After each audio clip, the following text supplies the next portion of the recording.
What's up everybody, this is J-Lips. 안녕하세요, J-Lips입니다. 5월 17일 국제 성소유자 혐오 반대의 날을 맞아 유네스코에서 주최하는 해시태그 컬러미인 캠페인에 제가 참여하게 되었습니다. 아시아에서 진행되는 이 캠페인은 성소유자 학생들이 차별받지 않는 학교 환경이 어떤 곳인지 보여주는 캠페인입니다. 제가 한 번도 제대로 말씀드린 적이 없는 것 같은데요. 저의 성 정체성은 100% 여자도 남자도 아닌 젠더 퀴어이자 성 지향성은 여성 또는 여성성에 끌림을 느끼는 여성애자 또는 동성애자입니다. 전 1992년 부산에서 태어났습니다. 그리고 태어난 지 몇 년도 채 지나지 않아 사람들은 두 부류로 나뉜다고 배우게 되었습니다. 남자, 그리고 여자.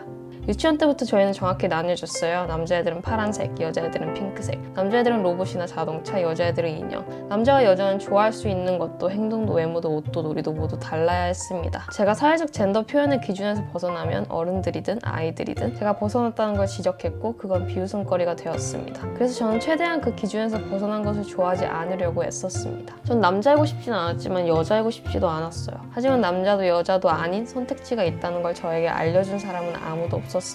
5살 때쯤에 전 이런 생각을 하게 됐어요. 이런 모습으로 태어난 나는 너무 불행한 아이다. 그리고 남자와 여자를 나누어 버린 모든 환경이 그 사실을 저에게 끊임없이 상기시켜 주었습니다. 전 유치원을 졸업하고 8살 때 초긴장 상태로 초등학교에 입학하게 됩니다.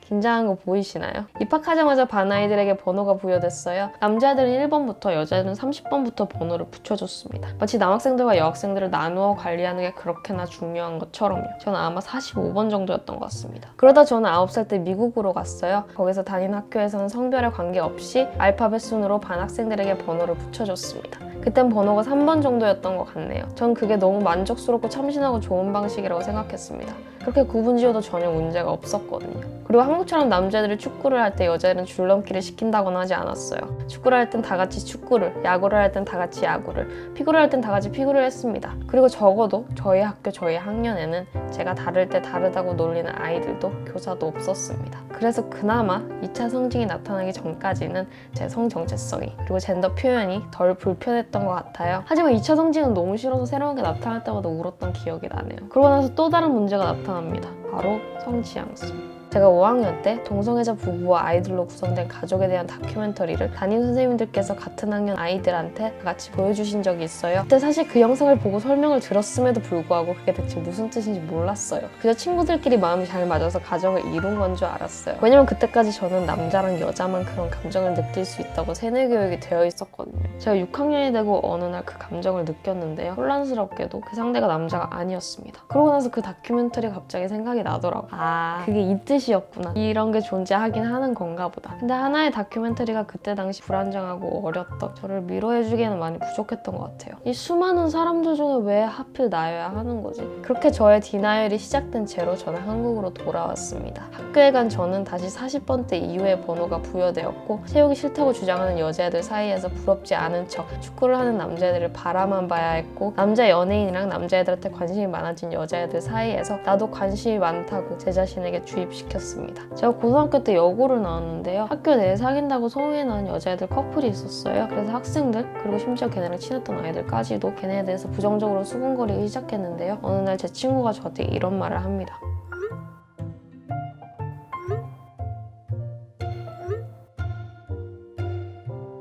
전 그때 당시에 디나이얼이 너무 심해서 제 자신을 이성애자 여자라고 정체하고 있었음에도 불구하고 이 모든 상황이 너무 상처였어요. 그래서 생각했습니다. 내가 더 숨어야겠다.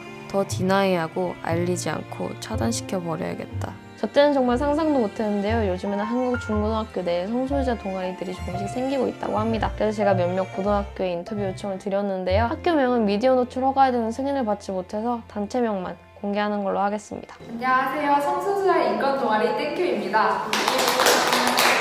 저희 동아리는 사회적으로 차별받는 청소년 퀴어 인권 신장을 위해 동아리가 결성되었고 교내 차별 어린 신용과 편견을 줄이기 위한 활동을 하고 있습니다. 3월 31일 국제 가시화의 날, 4월 26일 레즈비언 가시화의 날 등의 캠페인, 퀴어 관련 소통 작성 및 인권 옹호 행동을 실시하고 또한 배지를 제작하여 교내 및 인터넷으로 판매하여 그 수익을 기부하고 성소수자 인권 강사님을 초빙해 관련 내용의 강의를 교내 학생들과 함께 듣고 배울 수 있는 계기를 마련합니다. 또 부당한 성소수자 인권 침해가 있으면 동아리 부원들과 함께 사문서를 작성하는 활동들을 주로 하고 있습니다. 성소유자 성소유자 인권 동아리 VOQ에서는 주로 페이스북 페이지에서 LGBTQ 관련 설명, 에세이, 퀴어 영화 및 공연, 퀴어 아티스트 소개 등의 다양한 컨텐츠를 올리고 있고요. 동아리 외부인들로부터 익명 제보와 익명 상담을 받고 있다고 합니다. 그리고 작년부터 서울 퀴어 문화 축제에서 굿즈를 판매하고 수익을 청소년 성소유자 위기 지원센터 띵동에 기부하고 있다고 합니다. 성소유자 인권 동아리 프리즘에서는 펀드레이징과 캠페인을 주로 진행하고 있습니다.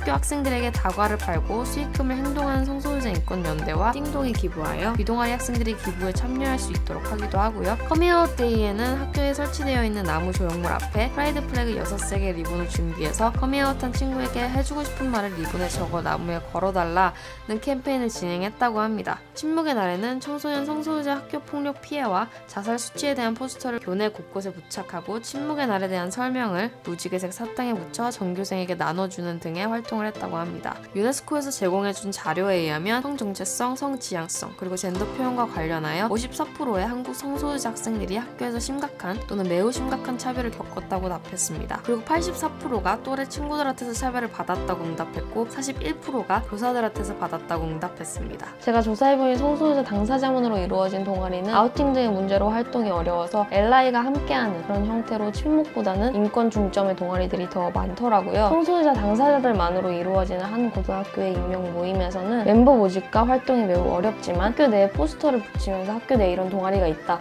학교 내에 성소유자가 있다라는 걸 알리는 것만으로 교사들이나 학생들이 발언을 좀 조심하려고 하는 경향이 생겼고 반 내에 호모포비아가 있으면 그 학생이 잘못했음을 아는 학생들이 많이 늘어났고 교사가 지시 발언을 해주기도 하는 등 긍정적인 변화가 확실히 생겼다고 합니다. 제가 그때 당시에는 친구들한테 차별받는 게 제일 무서웠기 때문에 이런 동아리가 있음으로 인해 또래 친구들이 성소유자 학생들을 좀 더 포용하는 학교 분위기가 형성이 되면 성소유자 학생들에 대한 폭력과 차별을 줄일 수가 있어서 이런 학생들한테 정서적으로 도움이 많이 되지 않을까라는 생각이 듭니다. 우선 그동안 주변에 있는 학생들을 본 결과 과거에 비해 퀴어의 존재를 인식하고는 있지만 그들에 대한 차별이 담긴 발언을 하는 것을 보고 그 부분에선 예민하지 않다는 것을 느꼈습니다. 장난으로 넘기기엔 심각한 수준의 아우팅 같은 사건도 일어날 수 있다고 생각합니다. 두 번째로 교사들의 인식이 변화되어야 한다고 생각합니다. 수업 시간에 자신의 종교적 사상을 이유로 성소수자, 특히 동성애자에 대해 차별적인 발언을 하거나 학생들의 웃음을 유발하려는 의도로 성소수자를 혐오하는 일이 근절되어야 한다고 생각합니다. 마지막으로 교육과정 내에서는 성소수자에 관한 올바른 정보를 얻을 수 있도록 퀴어에 관한 분량이 늘어났으면 좋겠다고 생각합니다. 예를 들어 세상에는 시스제고 이성애자만 있는 것이 아닌데 우리가 배우는 기술가정 교과서에 있는 가정 단원의 내용은 항상 이성교제, 이성 간의 사랑과 결혼 등 이성에 중심적인 힘안에서 배우면서도 더 보충이 필요하다는 생각을 많이 하게 되었습니다. 한국 성소유자를 대상으로 한 또 다른 연구에서는 39%의 대상자들이 성소유자에 대한 올바른 정보를 제공하는 교육 프로그램 생성이 가장 필요한 정책이라고 응답했다고 합니다. 제가 한국에서 학교를 다니면서 성소유자에 대한 긍정적인 그리고 올바른 정보를 제공하는 그런 교육이라고는 받아본 적이 없습니다. 제가 간호학과를 나왔지만 전공 수업에서도 마찬가지였고요. 이번에 이 영상을 만들면서 제가 서점에 가서 중고등학생들의 지침서를 좀 봤는데 아직도 남녀 간의 사랑이라든지